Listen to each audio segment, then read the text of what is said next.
Welcome to 360 Tamil. இன்னைக்கு இந்த வீடியோல கிரைம் பேட்ரோல்ல இருக்க ஒரு பர்டிகுலர் எபிசோடோட கதையை பத்தி தான் நம்ம பார்க்க போறோம். இந்த எபிசோடு ஹிந்தில மட்டும் தான் இருக்கு, தமிழ்ல இல்லன்னு நினைக்கிறேன்.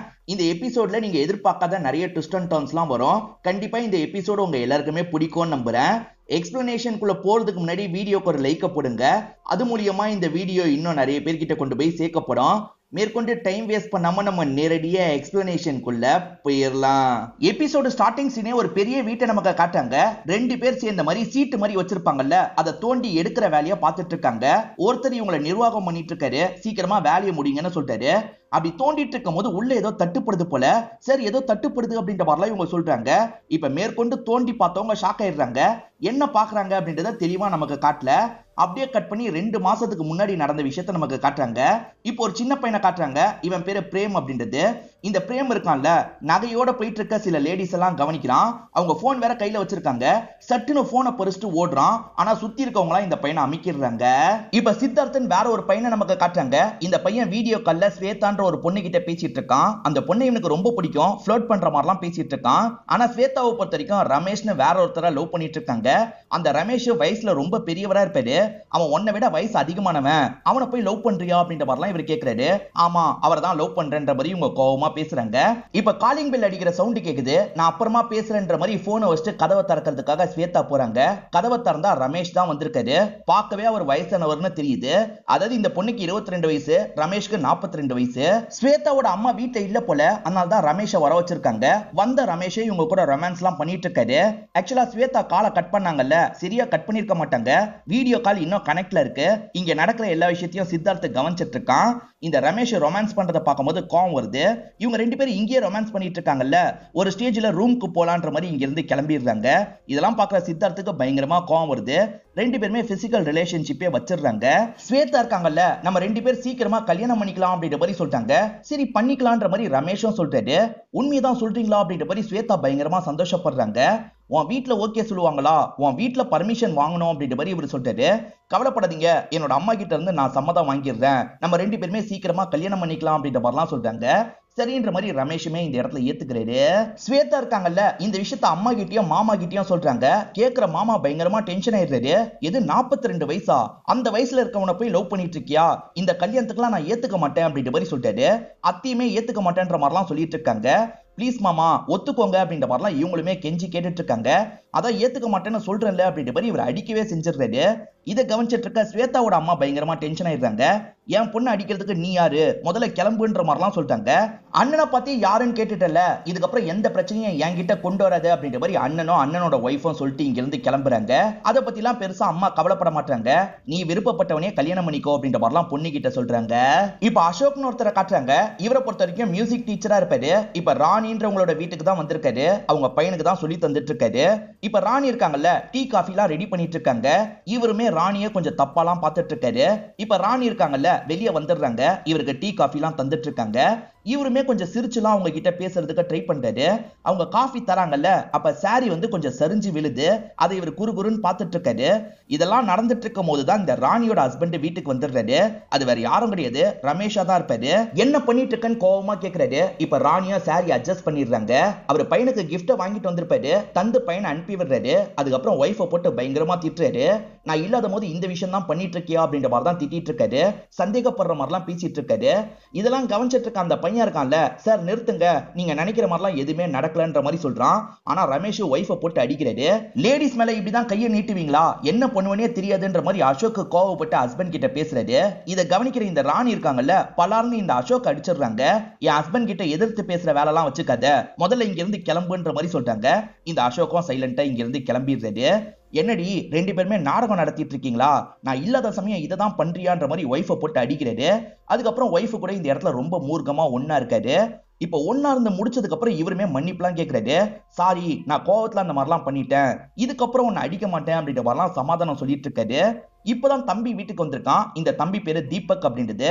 அக்காவை மாமா அடிச்சிருக்காரு அப்படின்றது தம்பிக்கு தெரிய வருது. என்னக்கா அடிச்சிருக்காரா அப்படின்ற மாதிரிலாம் தம்பி கேட்கிறான். அப்படிலாம் ஒண்ணு இல்லைன்ற மாதிரி அக்கா சமாளிக்கிறாங்க. ஆனா தம்பி கோவப்படுறான். இதுக்கப்புறம் என்னோட அக்காவை அடிக்கிற வேலை வச்சுக்கிட்டீங்க, என்ன பண்ணுவனே தெரியாது அப்படின்ற மாதிரி இவருக்கு வார்னிங் எல்லாம் கொடுக்குறான். அக்காவும் முதல்ல கிளம்பு, அவர் தான் அடிக்கலன்னு சொல்றேன்ல, கிளம்புன்ற மாதிரி சொல்றாங்க. தம்பியோ சரின்ற மாதிரி இங்க இருந்து கிளம்பிடுறான். அவன் பேசினதை மனசுல வச்சுக்காதீங்கன்ற மாதிரி ஒய்ஃப் சொல்றாங்க. அந்த தீபக்கு கண்டிக்கும் போது இவரை லைட்டா அடிச்சிருப்பான். ரமேஷ் பயங்கரமா டென்ஷன் ஆயிடுறாரு. இப்ப ரவுடிங்க இருக்காங்க பாத்தீங்களா, அந்த தம்பி அடிக்கிறதுக்காக வந்துடுறாங்க. ரமேஷ் தான் இந்த ரவுடிங்களை ஏற்பாடு பண்ணிருக்காரு போல. யாரு ஏற்பாடு பண்ணா அப்படின்றது நமக்கு தெளிவா காட்டல. இப்போ ஒரு ஹஸ்பண்ட் அண்ட் ஒய்ஃப் வீடு பாக்குறதுக்காக வந்திருக்காங்க. ஹவுஸ் ஓனர் தான் வீட்டெல்லாம் சுத்தி காமிக்கிறாரு. பாக்குறவங்களுக்கு ரொம்பவே வீடு பிடிச்சிருது. இப்ப கார்டனை பாக்குறதுக்காக வராங்க. அந்த இடத்துல ஒரு சேரை ரெடி பண்ணி வச்சிருக்காங்க. சார், இது சேர் மாதிரி இல்ல சார், கல்லறை மாதிரி இருக்கு, இதை மட்டும் தூக்கி தாங்கன்ற மாதிரி கேக்குறாங்க. ஹவுஸ் ஓனரா சரின்ற மாதிரிலாம் ஏத்துக்கிறாரு. அதை தூக்குறதுக்கு ஆளுங்களெல்லாம் இந்த இடத்துக்கு வர வச்சிருக்காரு. இப்ப வேற ஒரு வீட்டை காட்டுறாங்க. இங்க ஒரு சின்ன பையன் பாலை வச்சு விளையாடிட்டு இருக்கான். அப்படி விளையாடிட்டு இருக்கும் போது மாஸ்க் போட்டு ஒரு நபர் பக்கத்துல வந்து நிக்கிறாரு. அந்த நபரை பார்த்து இந்த பையன் செம்மையா பயப்படுறான். அம்மா, மாஸ்க் போட்டு யாரோ இருக்காங்க, பயமா இருக்குன்ற மாதிரிலாம் சொல்லிட்டு இருக்கான். இப்ப இந்த பையனோட அம்மா இந்த இடத்துக்கு வந்துடுறாங்க. இவங்க பேரு வர்ஷினி அப்படின்றது. பயப்படாத பயப்படாத, அப்பதான் இப்படி பண்றாரு அப்படின்ற மாதிரி வர்ஷினி சொல்றாங்க. இப்ப மாஸ்க் போட்டிருக்க நபர் இருக்காரு பாத்தீங்களா, மாஸ்க ஓபன் பண்ணி முகத்தை காட்டுறாரு. அப்பான்ற மாதிரி இந்த பையனும் சந்தோஷமா சிரிச்சிட்டு இருக்கான். ஆனா இந்த மாஸ்க்குள்ள இருக்க நபர் யாருன்றதை நமக்கு காட்டல. வாங்கன்ற மாதிரி வர்ஷினி கூப்பிடுறாங்க. இவரன் வீட்டுக்குள்ள போறாரு. எபிசோடு ஸ்டார்டிங் காமிச்சாங்க பாத்தீங்களா, அந்த சீனோட இப்பதான் கனெக்ட் பண்றாங்க. ரெண்டு பேர் வேலை பார்க்கறதுக்காக வராங்க. அதை உடைக்கிற வேலையை தான் பண்ணிட்டு இருக்காங்க. அப்படி உடைச்சு தோண்டிட்டு இருக்காங்கல்ல, பார்த்தா உள்ள ஒரு பாடி தான் தட்டுப்படுது. பாடி தட்டுப்படுது அப்படின்ற மாதிரி வீட்டுல இருக்கவங்களுக்கு இன்ஃபர்மேஷனை கொடுத்துடுறாங்க. அவங்க போலீஸ்க்கு இன்ஃபர்மேஷன் கொடுக்குறாங்க. இப்ப போலீஸ் இன்ஸ்பெக்டர் கிளம்பி இந்த இடத்துக்கு வந்துடுறாரு. இப்போதைக்கு புதுசா குடி வந்து அந்த ரெண்டு பேர் தான் இருக்காங்க. அவங்க கிட்ட எல்லாம் விசாரிக்கிறாரு. சார், நாங்க வந்தே 2 நாள் தான் ஆகுது அப்படின்ற மாதிரி இவங்க சொல்றாங்க. இப்ப ஹவுஸ் ஓனரை இந்த இடத்துக்கு வர வச்சிடுறாரு. எப்படி பாடி இருக்கு, என்ன பண்ணீங்க அப்படின்ற மாதிரிலாம் ஹவுஸ் ஓனரா சந்தேகப்படுற மாதிரி கேள்வி கேட்கிறாங்க. சார், நான் ஹவுஸ் ஓனரு, ஆனா ஹவுஸ்ல இருந்ததே கிடையாது சார், வாடகைக்கு மட்டும் தான் விட்டுருக்கேன் அப்படின்ற மாதிரிலாம் இவர் சொல்றாரு. இதுக்கு முன்னாடி யார் இந்த வீட்டுல இருந்தாங்கன்னு இன்ஸ்பெக்டர் கேட்கிறாரு. சார், சரோஜான்னு ஒரு லேடி இருந்தாங்க சார், அவங்களுக்கு ஒரு பையனும் இருந்தான். திடீர்னு சரோஜா காணாம போயிட்டாங்க. பையன் என்கிட்ட விசாரிச்சுட்டு இருந்தான் சார். பையனை பொறுத்த வரைக்கும் ட்ரக் அடிக்ட், நீ வேற வீடை பாத்துக்கோன்ற மாதிரி அனுப்பி விட்டுட்டேன். அவன் என்ன ஆனான்னு எனக்கு தெரியலன்ற மாதிரிலாம் சொல்லிட்டாரு. சரி, சரோஜாவோட ஹஸ்பண்ட் அப்படின்ற மாதிரி இன்ஸ்பெக்டர் கேக்குறாரு. சரோஜாவோட ஹஸ்பண்ட் பேரு மனோஜ் அப்படின்றது. 5 வருஷத்துக்கு முன்னாடியே ஆர்மில அவர் இறந்து போயிட்டாரு சார் அப்படின்ற மாதிரி சொல்லிட்டாரு. சொல்ல போனா மனோஜோட ஃப்ரெண்டு தான் இவங்களுக்கு வீடே பார்த்து தந்தாரு. அவர் தான் என்கிட்ட இந்த மனோஜ் இறந்து போனதை பத்தி எல்லாம் சொன்னாரு. ஆர்மியை சேர்ந்தவர்ன்றதுக்காக வாடகை கூட கம்மியா தான் வாங்கினேன் அப்படின்ற மாதிரிலாம் இந்த ஹவுஸ் ஓனர் சொல்லிட்டு இருக்காரு. மனோஜ் ஃப்ரெண்டுன்னு ஒருத்தர் உங்ககிட்ட பேசினார்ல, அவர் பேர் என்ன, அவர் எங்க இருக்காருன்ற மாதிரி கேக்குறாங்க. சார், அவர் பேரு ரமேஷ் அப்படின்றது. அவர் கொஞ்சம் தள்ளி இருக்க வீட்டுல தான் சார் இருக்காரு. நான் சில வாட்டி எதர்ச்சியா பார்த்திருக்கேன். இந்த வீட்டுக்கும் அவர் அடிக்கடி வந்துட்டு போயிட்டு தான் இருந்தாரு அப்படின்ற மாதிரி சொல்றாரு. ஸ்டார்டிங் பிரேம்னு ஒரு பையன் திருடின மாதிரி நமக்கு காமிச்சாங்க பாத்தீங்களா, அப்படி திருடினவன் மாட்டிருப்பான். இப்ப மாட்டணும்னா போலீஸ் ஸ்டேஷனுக்கு கொண்டு வந்து வெட்டுறாங்க. இவன் ஏற்கனவே 2-3 வாட்டி திருடி மாட்டிருப்பான் போல. சின்ன பையன்றதுனால தான் உன்னை வெட்டுறேன், இதுக்கப்புறம் இந்த மாதிரி பண்ணனா என்ன பண்ணுவனே தெரியாது, கிளம்புன்ற மாதிரிலாம் இங்க இருக்கவர் சொல்றாரு. இந்த பையனை இங்க இருந்து அனுப்பி விடுறாங்க. ஒரு வீட்டுக்கு வரதுக்கு முன்னாடி சைன் எல்லாம் போடுவாங்க பாத்தீங்களா, அந்த டாக்குமெண்ட் வேணும்ன்ற மாதிரி ஹவுஸ் ஓனர் கிட்ட கேட்டிருப்பாங்க. அவருமே தந்துடுறாரு. அதை செக் பண்றாங்க. சரோஜா கையெழுத்தெல்லாம் போட்டிருக்க மாட்டாங்க, கை நாட்டு தான் வச்சிருப்பாங்க. சோ அவங்க படிப்பறிவு இல்லாதவங்கன்னு தெரிய வருது. கொஞ்ச நேரத்துக்கு முன்னாடி பிரேம்னு ஒரு பையன் வந்தான் பாத்தீங்களா, அவன் தான் சரோஜாவோட பையனாவே இருப்பான். போட்டோவை காட்டும் போது தான் நமக்கு தெரியுது. ஆனா இந்த இன்ஸ்பெக்டர் அதெல்லாம் கவனிச்சிருக்க மாட்டாரு. இன்ஸ்பெக்டருக்கு அதெல்லாம் தெரிய மாட்டேங்குது. ஆக்சுவலா கிடைச்ச பாடி சரோஜாவோட பாடின்னு இவங்க நினைக்கிறாங்க. சரோஜா மிஸ் ஆகல, யாரோ சாவடிச்சு அந்த இடத்துல டிஸ்போஸ் பண்ணி வச்சிருக்காங்க. பையன் எங்க போனான்னு தெரியல, பையனை தேடுங்க, அவன் மூலியமா ஏதாவது கிடைக்கும் அப்படின்ற மாதிரி இன்ஸ்பெக்டர் சொல்றாரு. இப்ப ரமேஷ் இருக்காரு பாத்தீங்களா, ஸ்வேதாவை பாக்குறதுக்காக ஸ்வேதாவோட வீட்டுக்கு வந்துடுறாரு. ஸ்வேதாவும் இவரை பார்த்து சந்தோஷப்படுறாங்க. வாசல்ல நின்னு ரெண்டு பேருமே கொஞ்ச நேரம் பேசிட்டு இருக்காங்க. இதெல்லாம் சித்தார்த்து கவனிக்கிறாரு. சித்தார்த்துக்கு இவங்க 2 பேரும் ஒன்னா இருக்கிறத பார்க்கும்போது கோவமா இருக்கு. இப்ப 2 பேருமே உள்ள வந்துடுறாங்க. பேரண்ட்ஸ் கிட்ட சொன்னியே என்னாச்சு அப்படின்ற மாதிரிலாம் இவர் கேட்கிறாரு. என் அம்மா சம்மதிச்சிட்டாங்க, சீக்கிரமே நம்ம கல்யாணம் பண்ணிக்கலாம் அப்படின்ற மாதிரி சொல்லிட்டாங்க. கேட்கவே சந்தோஷமா இருக்குன்ற மாதிரி ரமேஷ் சொல்றாரு. இவங்க 2 பேருமே இந்த இடத்துல கட்டிலாம் பிடிச்சிட்டு இருக்காங்க. என் போன்ல சார்ஜ் இல்ல, சார்ஜ் போடணும் அப்படின்ற மாதிரிலாம் இவர் சொல்றாரு. இப்ப சார்ஜ் போட்டதுக்கு அப்புறம் இவங்க கூட ஒன்னாலாம் இருந்துட்டு இருக்காரு. சார்ஜ் போட்டு போன் ஆன் பண்றாருல, உடனே இவருக்கு போன் கால் வருது. யாரு என்னன்ற மாதிரி இவரும் அட்டன் பண்றாரு. பேசுறது ரமேஷா, உங்க வீட்டு வாசல்ல தான் நாங்க இருக்கோம், கொஞ்சம் விசாரணை இருக்கு, வர முடியுமான்ற மாதிரி கேக்குறாங்க. என்ன போலீஸ் கால் பண்ணிருக்காங்கன்ற மாதிரி லைட்டா இவர் பயப்படுறாரு. எனக்கு அர்ஜென்ட்டா வேலை வந்துருச்சு, நான் கிளம்புறேன்ற மாதிரி இங்க இருந்து கிளம்புறாரு. ஸ்வேதாவும் பயங்கரமா ஃபீல் பண்ணிட்டு இருக்காங்க. இப்ப யாரோ கதவை தட்டுறாங்க. திறந்து பார்த்தா சித்தார்த் தான் வந்திருக்காரு. இவங்களுமே நீ எதுக்காக வந்த, கிளம்புன்ற மாதிரிலாம் சொல்றாங்க.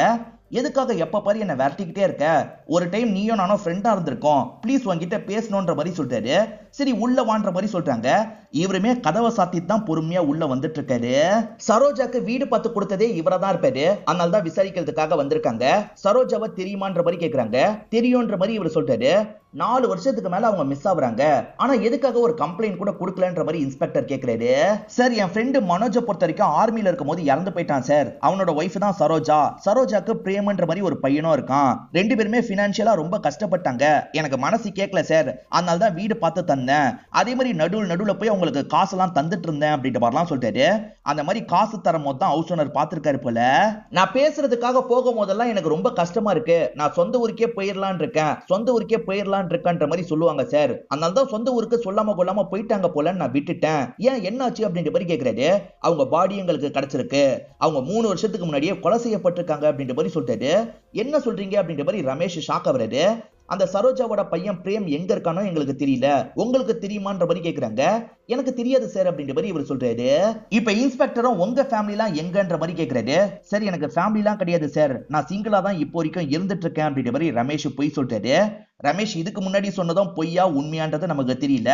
இன்ஸ்பெக்டரும் தேவனா பேசுறோம் கிளம்புறோன்ற மாதிரி இங்க இருந்து கிளம்பிடுறாங்க. இப்ப ரமேஷ்க்கு ஸ்வேதா கிட்ட இருந்து போன் கால் வருது. நீங்க பாட்டுக்கு கிளம்பி போயிட்டீங்க, சீக்கிரம் வாங்கன்ற மாதிரிலாம் சொல்றாங்க. எப்ப பாரு என்ன கூப்பிட்டுக்கிட்டே இருப்பியா, எனக்குமே வேலை எல்லாம் இருக்கு, என்ன டிஸ்டர்ப் பண்ணாது அப்படின்ற மாதிரி கொஞ்சம் ரூடா இவர் பேசிடுறாரு. இதனால ஸ்வேதாவோட முகமே மாறிடுது. ஸ்வேதா பயங்கரமா ஃபீல் பண்ணிட்டு இருக்காங்க. இப்ப பக்கத்துல இருக்க சித்தார்த் இருக்கார்ல, இவன் உனக்கு சரியானவன் இல்லன்னு சொன்னல, நீ தான் கேட்கல, இப்பயாவது புரிஞ்சுக்கோ, இந்த ரமேஷ் சரியானவன் இல்லன்ற மாதிரிலாம் சொல்லிட்டாரு. நீ தேவையில்லாம பேசாத, முதல்ல இங்க இருந்து கிளம்புன்ற மாதிரி இவங்க கோவப்படுறாங்க. நான் சொல்றதை கேளு, இவன் எப்ப பாரு பிஸியா தான் இருக்கான், இவன் வேற ஏதோ தப்பு பண்றான், புரிஞ்சுக்கோ, வேணா இவனை ஃபாலோ பண்ணி இவன் சரியானவனா தப்பானவனான்னு உனக்கு சொல்லவான்ற மாதிரி கேட்கிறாரு. அதுக்கு ஸ்வேதா எந்த பதிலும் சொல்ல மாட்டாங்க.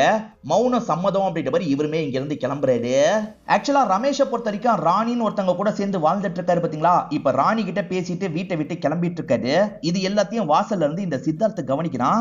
யார்கிட்ட இவர் பேசிட்டு இருக்காருன்ற மாதிரிலாம் யோசிக்கிறான். அந்த வழியா போயிட்டு இருக்க அசோக் நிறுத்தி பேசுறான். அந்த அசோக் கிட்ட பேசும்போதுதான் ராணி ரமேஷோட ஒய்ஃப்னு தெரிய வருது. எது ஒய்ஃபான்ற மாதிரிலாம் சித்தார்த் ஷாக் ஆயிட்டு இருக்கான். பாஸ்ட் பிரசன்ட் மாத்தி மாத்தி நமக்கு காட்டுவாங்க, நீங்க கன்ஃபியூஸ் ஆகாதீங்க. இப்போ ஒரு வீட்டுல ஒரு பொண்ணு இறந்து போயிருக்கிறதா தகவல் கிடைச்சிருக்கு. இன்ஸ்பெக்டரும் டீமும் இந்த இடத்துக்கு வந்துடுறாங்க. இப்ப கதவுலாம் ஓபன் பண்ணி உள்ள வந்து பாக்குறாங்க. ஸ்வேதா தான் இந்த இடத்துல கொலை செய்யப்பட்டிருக்கா. ஸ்வேதாவோட பாடியை பத்தி இவங்க ஷாக் ஆயிட்டு இருக்காங்க. சின்ன பொண்ணா இருக்காளே அப்படின்ற மாதிரிலாம் யோசிக்கிறாங்க. யாரு கூடயாவது ரிலேஷன்ஷிப்ல இருந்தாளா அப்படின்ற மாதிரி விசாரிக்கிறாங்க. அப்படி விசாரிக்கும் போதுதான் ரமேஷ் கூட பழகிட்டு இருந்ததை பத்தி உங்களுக்கு தெரிய வருது. அவனோட போட்டோ கூட இருக்குன்ற மாதிரி ஆளுங்க காட்டுறாங்க. போட்டோவை பாக்குற இவங்க எல்லாருமே ஷாக் ஆயிடுறாங்க. நம்ம ஏற்கனவே விசாரிச்ச ரமேஷ் தான் ஸ்வேதா கூட பழகிட்டு இருக்கானா அப்படின்ற மாதிரிலாம் இன்ஸ்பெக்டர் யோசிக்கிறாரு. இப்ப ஸ்வேதாவோட அம்மா, அதே மாதிரி மாமா, அத்தையெல்லாம் கூப்பிட்டு பேச ஆரம்பிக்கிறாரு. பொண்ணு இறந்து போனதை நினைச்சு ஃபீல் பண்ணிட்டு இருக்காங்க. ஸ்வேதாவோட மாமா இருக்கார்ல, ரமேஷ சந்தேகப்படுற மாதிரி தான் பேசிட்டு இருக்காரு. ஸ்டார்டிங்ல இருந்தே நான் இதுக்கு எதிர்ப்பு தெரிவிச்சேன் சார், அவனுக்கு 42 வயசு, இதெல்லாம் வேணான்னு சொன்னேன், அவன் தான் இந்த பொண்ணு ஏதோ பண்ணிட்டு போயிருக்கான்ற மாதிரிலாம் மாமா சொல்லிட்டு இருக்காரு. ஆனா இதெல்லாம் கவனிச்சிட்டு இருக்க ஸ்வேதாவோட அம்மா இருக்காங்கல்ல, ஒரு ஸ்டேஜ்ல பயங்கரமா டென்ஷன் ஆயிடுறாங்க. நீ எதுவும் பேசாது அப்படின்ற மாதிரி அண்ணனை திட்டுறாங்க. எனக்கு என் அண்ணன் மேலதான் டவுட்ன்ற மாதிரி சொல்லிட்டாங்க. ஏன் டவுட்ன்ற மாதிரி இன்ஸ்பெக்டர் கேக்குறாரு. இப்ப தங்கச்சியும் பார்த்து ஒரு விஷயத்த சொல்ல ஆரம்பிக்கிறாங்க. இந்த அண்ணனை பொறுத்த வரைக்கும் ஒரு பையன் இருக்கான் போல, அந்த பையனுக்கு ஸ்வேதாவை கல்யாணம் பண்ணி வைக்கணும்ன்ற மாதிரி அவங்க 2 பேர் நினைப்பாங்க. ஏன்னா அப்படி கல்யாணம் பண்ணி வைக்கிறதுனால சொத்து வெளியே போகாது, நமக்குள்ளேயே தான் இருக்கும்ன்ற மாதிரிலாம் யோசிச்சிருப்பாங்க. இவங்க இந்த மாதிரிலாம் பேசிக்கிட்டத ஸ்வேதாவோட அம்மா கவனிச்சிருப்பாங்க. இப்ப பிரசன்ட்ல அந்த விஷயத்த தான் சொல்லிட்டு இருக்காங்க. ரொம்ப கோவமாலாம் பேசினாரு. இவர் தான் ஸ்வேதாவை ஏதாவது பண்ணிருக்க வாய்ப்பு இருக்குன்னு சொல்றாரு. ஆனா அதுக்கு ஸ்வேதாவோட மாமா இருக்கார்ல, சார் கோவத்துல 4 வார்த்தை பேசுறதுதான், அதுக்காக எங்க வீட்டு பொண்ணியை நான் கொலை பண்ணிடுவேனா, அப்படிலாம் நான் பண்ணல சார், அந்த ரமேஷ் தான் ஏதோ பண்ணிருக்கான், அவனை விடாதீங்கன்ற மாதிரிலாம் சொல்லிட்டாரு. நாங்க பாத்துக்கிறோம், கிளம்புங்கன்ற மாதிரி அனுப்பி வச்சிடுறாங்க. இவங்க உடனே ரமேஷை பார்க்கணும்னு நினைக்கிறாங்க. ஆனா ரமேஷ் வீட்லயே இல்லன்றதையும் உங்களுக்கு தெரிய வருது. ஒருவேளை கொலை பண்ணிட்டு தப்பிச்சிருக்க வாய்ப்பு இருக்கு, அப்படி இல்லைன்னா நியூஸ் பேப்பர்ல இந்த நியூஸை பார்த்து நம்ம மேலதான் சந்தேகப்பட வாய்ப்பு இருக்குன்றதுக்காக கூட தப்பிச்சிருக்க வாய்ப்பு இருக்குன்ற மாதிரி இன்ஸ்பெக்டர் சொல்லிட்டாரு. எது உண்மைன்றதை நம்ம தான் கண்டுபிடிக்கணும்ன்ற மாதிரி சொல்றாரு. போலீஸ் காணாம போன பிரேம பத்தி ரேண்டமா விசாரிச்சிருப்பாங்க.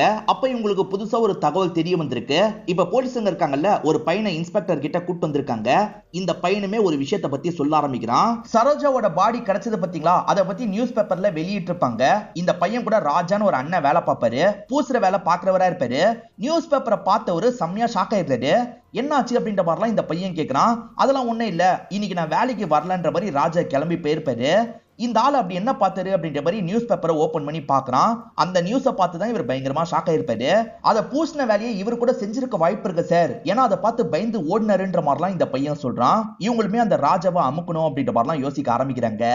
நமக்கு வர்ஷினின்னு ஒருத்தங்களை காமிச்சிருப்பாங்க, ஆனா இவங்களோட ஹஸ்பண்ட் ஃபேஸை நமக்கு காமிச்சிருக்க மாட்டாங்க. இந்த வர்ஷினி இருக்காங்கல்ல, இப்பயும் ஹஸ்பண்ட வழி அனுப்புற வேலையை தான் பார்த்துட்டு இருக்காங்க. இப்பயும் ஹஸ்பண்ட் ஃபேஸை நமக்கு காட்டல, ஆனா வர்ஷினியை யாரோ கண்காணிக்கிற மாதிரி நமக்கு காட்டுறாங்க. வர்ஷினி வீட்டுக்குள்ள வந்துட்டு இருக்கும் போதுதான் யாரோ ஃபாலோ பண்ற மாதிரி தோணுது. வீட்டுக்குள்ள வந்ததுக்கு அப்புறம் யாரோ கதவை தட்டுற மாதிரிலாம் இருக்கு. பயத்துல இவங்க இருக்காங்கல்ல, கதவையே திறக்காம இருக்காங்க. இப்ப பிரசன்ட்ல சித்தார்த்த நமக்கு காட்டுறாங்க. ஏதோ தப்பு பண்ணிட்டான் போல, அந்த விஷயத்தை நினைச்சு இவன் பயங்கர அப்செட்ல இருக்கான். என்ன பண்றதுன்னு தெரியாம முழிச்சிட்டு இருக்கான். அப்படியே கட் பண்ணி போலீஸுங்களை நமக்கு காட்டுறாங்க. ஸ்வேதாவை பத்தி தான் விசாரணை பண்ணிட்டு இருக்காங்க. ஸ்வேதாவோட மெசேஜ் எல்லாம் செக் பண்ணும்போது இவங்களுக்கு ஒரு வீடியோ கிடைக்குது. ஸ்வேதா ரமேஷ் கூட ஒன்னா இருந்ததை வீடியோ கால் மூலியமா இவன் கேப்சர் பண்ணி வச்சிருப்பான். அதை ஸ்வேதாக்கே அனுப்பியிருப்பான். ஸ்வேதாவும் ப்ளீஸ் ரா வீடியோவை டெலீட் பண்ணு அப்படின்ற மாதிரிலாம் கேட்டிருப்பாங்க. ஸ்வேதாவோட பழைய சாட் எல்லாம் படிச்சு பார்க்கும்போது இந்த சித்தார்த்துக்கு ஸ்வேதா மேல ஒரு ஆசை இருந்திருக்கிறது தெரிய வருது அப்படின்ற மாதிரிலாம் ஆளுங்க சொல்றாங்க. அப்ப அந்த சித்தார்த்த உடனே அமுக்கணும்ன்ற மாதிரி இவர் சொல்றாரு. சித்தார்த்து தூக்கு மாட்டி சாவலான்ற மாதிரிலாம் யோசிக்கிறாரு.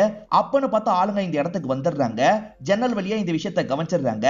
இப்ப கதை உடைச்சு இவரை காப்பாத்திடுறாங்க. எதுக்காகடா தூக்கு மாட்டி சாவலான்னு நினைச்ச, ஸ்வேதாவை சாவடிச்ச குற்ற உணர்ச்சியில இப்படி பண்ண நினைச்சியான்ற மாதிரி கேக்குறாங்க. ஸ்வேதா எனக்கு ரொம்ப பிடிக்கும் சார், அவ இறந்து போனதை நினைச்சு கஷ்டப்பட்டு தான் நான் சாவலான்னு நினைச்சேன். ஸ்வேதா ரமேஷ்னு ஒருத்தன் கூட பழகிட்டு இருந்தால, அந்த ரமேஷை பொறுத்த வரைக்கும் வேற ஒரு ஃபேமிலி இருக்கு சார், அந்த லேடியோட பேரு ராணி அப்படின்ற மாதிரிலாம் இவன் சொல்லிட்டு இருக்கான். இது என்ன புது கேரக்டரா ஒருத்தங்க வராங்களே அப்படின்ற மாதிரி இன்ஸ்பெக்டர் யோசிக்கிறாரு. அப்ப ரமேஷ் நிறைய பேரை ஏமாத்திட்டு இருந்திருக்கான்னு தெரிய வருது. ரமேஷை பொறுத்த வரைக்கும் ராணின்னு ஒருத்தங்க கூட சேர்ந்தும் வாழ்ந்துட்டு இருக்காரு பாத்தீங்களா, அவங்க வீடு எங்க இருக்குன்றதெல்லாம் இந்த சித்தார்த்த சொல்லியிருப்பான். அந்த வீட்டை கண்காணிச்சுக்கிட்டே இருங்க, அந்த இடத்துக்கு கூட இந்த ரமேஷ் போக வாய்ப்பு இருக்கு, அப்படி போகும்போது அமைக்கிடலாம் அப்படின்ற மாதிரிலாம் சொல்லிட்டாரு. ரமேஷ் ஒரு வீட்டுல இருந்தாரு பாத்தீங்களா, அந்த வீட்டுக்கு ஒரு பெரியவர் வராரு. கதவை திறந்து உள்ள போலான்னு நினைக்கிறாரு. அப்ப போலீஸுங்க இருக்காங்கல்ல, சட்டுன்னு இவரை லாக் பண்ணிடுறாங்க. நீங்க யாரு என்னன்னு கேக்குறாங்க. நான் ரமேஷோட மாமான்ற மாதிரி சொல்லிட்டாரு. அன்னைக்கு பேசும்போது கூட ரமேஷ் எனக்கு ஒய்ஃப் எல்லாம் இல்ல சார், எனக்கு சொந்தம்னு சொல்லிக்க மாமா மட்டும் தான் இருக்காருன்ற மாதிரி சொல்லியிருப்பாரு. இவர் உண்மையிலேயே ரமேஷோட மாமான்றது உங்களுக்கு தெரியுது. அந்த ரமேஷ் பல பேரை ஏமாத்திருக்கான், இதை பத்தி உங்களுக்கு தெரியுமான்ற மாதிரி இன்ஸ்பெக்டர் கேக்குறாரு. எனக்கு தெரியும்ன்ற மாதிரி மாமாவும் ஒத்துக்கிறாரு. ஆக்சுவலா சரோஜா இருக்காங்கல்ல, மனோஜ்ன்ற ஒரு நபரோட ஒய்ஃப் கிடையாது, சொல்ல போனா இந்த ரமேஷோட ஒய்ஃபா தான் இருப்பாங்க. மனோஜ்ன்ற ஒரு கேரக்டர் இல்லவே இல்ல, இவன் தான் அப்படி கிரியேட் பண்ணிருப்பான். ரமேஷ்க்கு 20 வயசு இருக்கும் போது சரோஜாவை கல்யாணம் பண்ணி வச்சிருவாங்க. சரோஜாவை பொறுத்த வரைக்கும் படிப்பறிவு இல்லாதவங்களா இருப்பாங்க. ரமேஷ்க்கு சரோஜாவை சுத்தமா பிடிக்கவே பிடிக்காது, வேண்டா வெறுப்பா தான் வாழ்ந்துட்டு இருப்பாரு. தனிப்பட்ட முறையில சில அஃபேர்லாம் அவருக்கு உண்டாயிடும். அந்த அஃபேர்ல ஏதாவது பிரச்சனை வந்தா இந்த மாமா தான் ஹெல்ப் பண்ணுவாரு.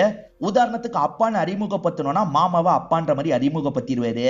அப்ப சரோஜாவை கொலை பண்ணதே ரமேஷா கூட இருக்க வாய்ப்பு இருக்குன்ற மாதிரிலாம் இவங்க யோசிக்கிறாங்க. ரமேஷா முதல்ல அமுக்கணும், எல்லா இடத்துலயும் தேடுங்கன்ற மாதிரி இன்ஸ்பெக்டர் சொல்லிட்டாரு. மாமா கிட்ட பேசும்போது ரமேஷ் வேற ஒரு பொண்ணு கூட பழகிட்டு இருக்கிறது இவங்களுக்கு தெரிய வருது. அதை பத்தியும் விசாரிக்கணும்னு யோசிக்கிறாங்க. இப்ப வர்ஷினியை நமக்கு காட்டுறாங்க. வர்ஷினி வீட்டுக்கு நடந்து வந்துட்டு இருக்கும் போது யாரோ பின்னாடி ஃபாலோ பண்ணி வர மாதிரி உங்களுக்கு தெரியுது. இவங்க பார்க்கும்போது அந்த நபர் ஒளிஞ்சுக்கிறான். இவங்க நடக்கும்போது அவனும் பின்னாடியே வந்துட்டு இருக்கான். இப்ப சட்டுன்னு இவங்க வீட்டுக்கு வந்து அட்டாக் பண்றான்.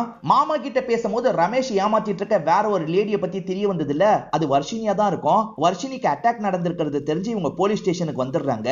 வர்ஷினியும் ரமேஷ் தான் ஏமாத்திட்டு இருக்காருன்னு தெரிய வருது. வர்ஷினியோட ஹஸ்பண்ட் ஃபேஸ நமக்கு காட்டாம இருந்தாங்கல்ல, அதுவும் ரமேஷ் தான்ற மாதிரி இப்ப நமக்கு காட்டுறாங்க. ரமேஷே கூட வர்ஷினி இப்படி பண்ணிருக்க வாய்ப்பு இருக்குன்ற மாதிரி அடிச்சது ரமேஷான்ற மாதிரி கேக்குறாங்க. இல்ல சார், அவன் முகத்தை மூடி இருந்தான், எனக்கு தெரியலன்ற மாதிரிலாம் வர்ஷினி சொல்றாங்க. ரமேஷ் எப்படிப்பட்டவன்றதா வர்ஷினி கிட்டே இவங்க சொல்லிடுறாங்க. இப்ப இவங்களுக்கு ரமேஷ் மேலதான் சந்தேகம் வருது. முதல்ல ஒய்ஃபை சாவடிச்சிருக்கான், அதுக்கப்புறம் மத்த லேடிஸ் கூடயும் க்ளோஸா பழகுறான், ஒரு ஸ்டேஜ்ல சாவடிச்சிடறான் போல நினைக்கிறாங்க. 5-6 வருஷம் சேர்ந்து வாழ்ந்ததுக்கு அப்புறம் இப்ப எதுக்காக சார் கொல்லணும்னு நினைக்கிறான்ற மாதிரி லேடி அசிஸ்டன்ட் கேக்குறாங்க. அது அவனை பிடிச்சதுக்கு அப்புறம் அவன் கிட்ட தான் நம்ம கேட்கணும்ன்ற மாதிரி சொல்லிட்டாரு. ராணியை கூட அவன் கொல்ல வாய்ப்பு இருக்கு, நம்ம கவனமா பாத்துக்கணும், வர்ஷினிக்கு ஹாஸ்பிட்டல்லையும் பாதுகாப்பு தாங்கன்ற மாதிரிலாம் சொல்லிட்டு இருக்காரு. இப்ப ராணியை நமக்கு காட்டுறாங்க. பயங்கரமா ஃபீல் பண்ணிட்டு இருக்காங்க. பக்கத்துல வந்து அசோகம் என்னாச்சு ஏதாச்சுன்ற மாதிரி கேக்குறாரு. என் ஹஸ்பண்ட் என்ன போட்டு பயங்கரமா அடிப்பாரு, அதை மீறி அவர் மேல நான் பாசம் வச்சிருந்தேன், ஆனா என்னோட ஹஸ்பண்ட் என்ன சீட் பண்றாரு, இதை என்னால ஏத்துக்க முடியல அப்படின்ற மாதிரிலாம் ஃபீல் பண்ணிட்டு இருக்காங்க. உன் ஹஸ்பண்ட நம்பாத, நான் உன்னை நல்லபடியா பாத்துக்கிறேன், என் கூட வந்துரு, நம்ம 2 பேருமே கல்யாணம் பண்ணி வேற ஊருக்கு போயிடலான்ற மாதிரி சொல்லிட்டாரு. இவங்களுமே கொஞ்ச நேரம் யோசிக்கிறாங்க. சரின்ற மாதிரி இவரை பார்த்து சிரிக்கிறாங்க. இவருமே பதிலுக்கு சிரிக்கிறாரு. அந்த ரமேஷ் இருக்கார்ல, ஒரு ஹோட்டல்ல பதுங்கிட்டு இருக்கிறதா இவங்களுக்கு தகவல் கிடைச்சிருக்கும். அது மூலியமா அந்த ரமேஷ் அமைக்கிறாங்க. ரமேஷ் மாட்டிக்கிட்டான்ற மாதிரி லேடி அசிஸ்டன்ட் சொல்றாங்க. இப்ப இன்ஸ்பெக்டரும் உட்கார வச்சு பேசுறாரு. எதுக்காகடா ஸ்வேதாவை கொலை பண்ணேன்னு கேக்குறாரு. சார் சத்தியமா நான் கொலைலாம் பண்ணல சார், நியூஸ் பேப்பர்ல தான் நானே பார்த்து தெரிஞ்சுக்கிட்டேன், அதனால தான் நான் தலைமறைவாயிட்டேன் அப்படின்ற மாதிரிலாம் இவர் சொல்றாரு. சரி எதுக்காக வர்ஷினியை அட்டாக் பண்ணன்ற மாதிரி கேக்குறாங்க. வர்ஷினியை நான்லாம் அட்டாக் பண்ணல அப்படின்ற மாதிரி இவர் சொல்றாரு. சரி இதெல்லாம் கூட விடுறா, சரோஜான்னு ஒரு லேடி கூட பிடிக்காம தான் நீ வாழ்ந்திருக்க, அவங்கள கொன்னது நீ தானே, ஒழுங்கா சொல்லுன்ற மாதிரிலாம் கேக்குறாரு. சார் சத்தியமா சரோஜாவை நான் கொலை பண்ணல, சரோஜா இறந்து போயிட்டதே நீங்க சொல்லி தான் சார் எனக்கு தெரியும், சரோஜா எங்கேயோ என்னை விட்டுட்டு போயிட்டான்ற மாதிரி தான் நான் நினைச்சேன், சரோஜாவை ஸ்டார்டிங்ல இருந்தே எனக்கு பிடிக்காது, அதே மாதிரி பையன் பிரேம பொறுத்த வரைக்கும் ட்ரக் அடிக்டா மாறிக்கிட்டான், ரெண்டு பேருமே காணாம போனதுக்கு அப்புறமா நான் கவலைப்படல, அவங்க போனா போயிட்டு போறாங்கன்ற மாதிரி தான் வேற சில வாழ்க்கையை நான் அமைச்சுக்கிட்டேன் அப்படின்ற மாதிரிலாம் இவர் சொல்றாரு. முதல்ல ராணின்னு ஒருத்தங்க கிட்ட பழக ஆரம்பிச்சிருப்பாரு, அவங்க மூலியமா ஒரு குழந்தை பிறந்திருக்கும். அதுக்கப்புறம் வர்ஷினின்னு ஒருத்தங்க கிட்ட பழக ஆரம்பிச்சிருப்பாரு, அவங்க மூலியமாவும் ஒரு குழந்தை பிறந்திருக்கும். இதை தாண்டி ஸ்வேதா கிட்ட பழகிட்டுலாம் இருந்திருப்பாரு. அப்ப நீ எந்த கொலையும் பண்ணல அப்படிதானே இன்ஸ்பெக்டர் கேக்குறாரு. ஆமான்னு ரமேஷ் சொல்றாரு. ஆனா இன்ஸ்பெக்டர் இருக்கார்ல, உன் மச்சா மூலியமா நீ தான் வர்ஷினி அட்டாக் பண்ணிருக்க, நாங்க கண்டுபிடிச்சிட்டோம் அப்படின்ற மாதிரி சொல்றாரு. ஆக்சுவலா வர்ஷினி அட்டாக் செய்யும் போது ஒரு பையனோட டவர் அங்கதான் காமிச்சிருக்கோம். அதாவது ராணியோட தம்பின்னு தீபக்னு ஒருத்தரை காட்டுவாங்க பாத்தீங்களா, அவரோட டவர் தான் அந்த இடத்துல காமிச்சிருக்கோம். இந்த தீபக்கு நீ ரீசெண்டா 1 லட்சம் ரூபாய் காசை டிரான்ஸ்பர் பண்ணிருக்க, இந்த அட்டாக்காக தானே டிரான்ஸ்பர் பண்ண, ஒழுங்கா சொல்லுன்னு கேக்குறாரு. சார் பிசினஸ் பண்ணணும்னு கேட்டான், அதனால தான் தந்தன்னு ரமேஷ் சொல்றாரு. ஆனா தீபக் இருக்கார்ல, இல்ல சார் வர்ஷினியை சாவடிக்கிறதுக்காக தான் காசை தந்தாரு அப்படின்ற மாதிரி தீபக் சொல்றான். எதுக்காகடா போய் சொல்ற அப்படின்ற மாதிரி ரமேஷ் கோவப்படுறாரு. இவங்களுக்குள்ள சண்டை போட்டுட்டு இருக்காங்க. நடிக்காதீங்க அப்படின்ற மாதிரி இன்ஸ்பெக்டர் இருக்கார்ல, ரெண்டு பேரையும் செல்லுக்குள்ள போட்டு அடைச்சிடுறாரு. இவனுங்க ரெண்டு பேர்ல யார் சொல்றது உண்மை அப்படின்ற மாதிரிலாம் இவங்க யோசிக்கிறாங்க. ஸ்வேதா கொல்லப்பட்டாங்க பாத்தீங்களா, அவங்க கையில ஒரு காஸ்ட்லி வாட்ச் இருக்கும், அது மிஸ் ஆயிருக்கும். அந்த மாதிரி வாட்ச் எல்லாம் விக்கிற இடத்துல கொஞ்சம் விசாரிச்சு பாருங்கன்னு இன்ஸ்பெக்டர் சொல்றாரு. அசிஸ்டன்ட்டோ ஏத்துக்கிறாரு. இப்ப கான்ஸ்டபிள்ஸ் ஒவ்வொரு கடையா விசாரிச்சுட்டு இருக்காங்க. ஏண்டா இந்த மாதிரி வாட்சை வாங்கினியான்னு கேக்குறாங்க. அந்த பையன் இல்லன்னு சொல்றான். இவங்க கிளம்பலாம்னு நினைக்கிறாங்க. பார்த்தா டிஸ்பிளேலயே அந்த வாட்சை வச்சிருக்கான். ஏண்டா நாய, டிஸ்பிளேலயே வச்சிருக்க, வாங்கல நான் போய் சொல்றேன், யாரா இதை வித்தது, ஒழுங்கா சிசிடிவியை காட்டுன்ற மாதிரி கேக்குறாங்க. இவனுமே காட்டுறேன்ற மாதிரி காட்டுறான். பார்த்தா பிரேமன்ற பையன் தான் அதை வந்து வித்திருக்கான். லோக்கல் எஸ்ஐக்கு அவன் யாருன்னு தெரிஞ்சிருக்கு. சரி இந்த பையன் அடிக்கடி சின்ன சின்ன திருட்டெல்லாம் பண்ணுவான்ற மாதிரி சொல்லிட்டாரு. இவங்க தேடிட்டு இருக்கிறதும் அவனை தானே, அவன் எங்க இருந்தாலும் சரி அமுக்கணும் அப்படின்ற மாதிரிலாம் இன்ஸ்பெக்டர் சொல்லிட்டாரு. சரி சார் பாத்துக்கலாம் அப்படின்ற மாதிரி ஆளுங்க சொல்றாங்க. இப்ப அந்த பையன் ஒரு இடத்துல சாப்பிட்டுட்டு இருக்கான். இவன் வந்திருக்க தகவல் உங்களுக்கு கிடைச்சது போல அந்த இடத்துக்கு வந்து இந்த பையனை அமைக்கிறாங்க. ஸ்வேதாவோட வாட்சை இவன் வித்திருக்கானா, இவன் தான் ஸ்வேதாவை ஏதாவது பண்ணிருக்க வாய்ப்பு இருக்குன்னு இன்ஸ்பெக்டர் நினைக்கிறாரு. என்ன பண்ண ஒழுங்கா சொல்லுன்னு கேக்குறாரு. இவனுமே சில விஷயங்களை சொல்ல ஆரம்பிக்கிறான். திடீர்னு ஒரு நாள் சரோஜா காணாம போயிருப்பாங்க. இவனுக்கு எங்க போறதுன்னு தெரியல.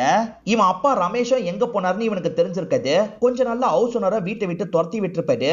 இவன் அதுக்கப்புறம் தான் சின்ன சின்ன திருட்டு வேலை எல்லாம் பண்ண ஆரம்பிச்சிருப்பான். ஒரு நாள் எதிர்ச்சியே இவன் அப்பா ரமேஷை பார்த்திருப்பான். ரமேஷ் இருக்கார்ல, ஸ்வேதாவெல்லாம் கட்டி பிடிச்சி வீட்டுக்குள்ள கூட்டு போறாரு.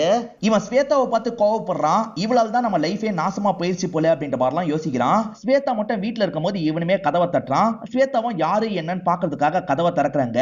இவன் டெலிவரி பாய் மாதிரி வந்திருப்பான். அப்படி வந்தவன் சட்டுன்னு இவங்களை அட்டாக் பண்றான். இவங்க கதையை முடிச்சிடறான். இவங்க கையில இருந்து வாட்ச் எடுத்துட்டு போயிருப்பான். அந்த பொண்ணு தப்பானவே இல்ல, உன்னோட அப்பா தான் தப்பானவரு அப்படின்ற மாதிரி இன்ஸ்பெக்டரோ நடந்த விஷயத்தெல்லாம் இந்த பையனுக்கு புரிய வச்சிட்டு இருக்காரு. ஆக்சுவலா ரமேஷை பொறுத்த வரைக்கும் இவங்க கிட்ட தான் ஃபேமிலி மாதிரிலாம் பேசுவாரு. ஆனா வெளி உலகத்துல இவங்க ரெண்டு பேரும் ஃபேமிலின்ற மாதிரியே சொல்ல மாட்டாரு. என் ஃப்ரெண்டோட ஃபேமிலின்ற மாதிரி தான் சொல்லுவாரு. உன்னோட அம்மா அந்த வீட்டுல கொல்லப்பட்டிருக்காங்க, உன் அப்பா தான் இதுக்கு காரணமா இருக்க வாய்ப்பு இருக்குன்ற மாதிரி நாங்க சந்தேகப்படுறோம். உன் அப்பா உன்னோட அம்மாவோட லைஃபை மட்டும் நாசம் பண்ணல, நிறைய பொண்ணுங்களோட லைஃபை நாசம் பண்ணிருக்காரு அப்படின்ற மாதிரிலாம் அப்பாவை பத்தி புரிய வச்சிட்டு இருக்காரு. இப்ப அசிஸ்டன்ட் இருக்காருல, சார் அந்த ராஜா மாட்டிக்கிட்டான் அப்படின்ற மாதிரி சொல்றாரு. இப்ப ராஜா கிட்ட விசாரணை பண்ணும் அப்படின்ற மாதிரி யோசிக்கிறாங்க. இந்த இடத்துல பூசு வேலையை நீ தானே பண்ண, ஒழுங்கா சொல்லுன்ற மாதிரி கேக்குறாங்க. ஆமா சார் நான் தான் பண்ணன்ற மாதிரி இவருமே ஒத்துக்கிறாரு.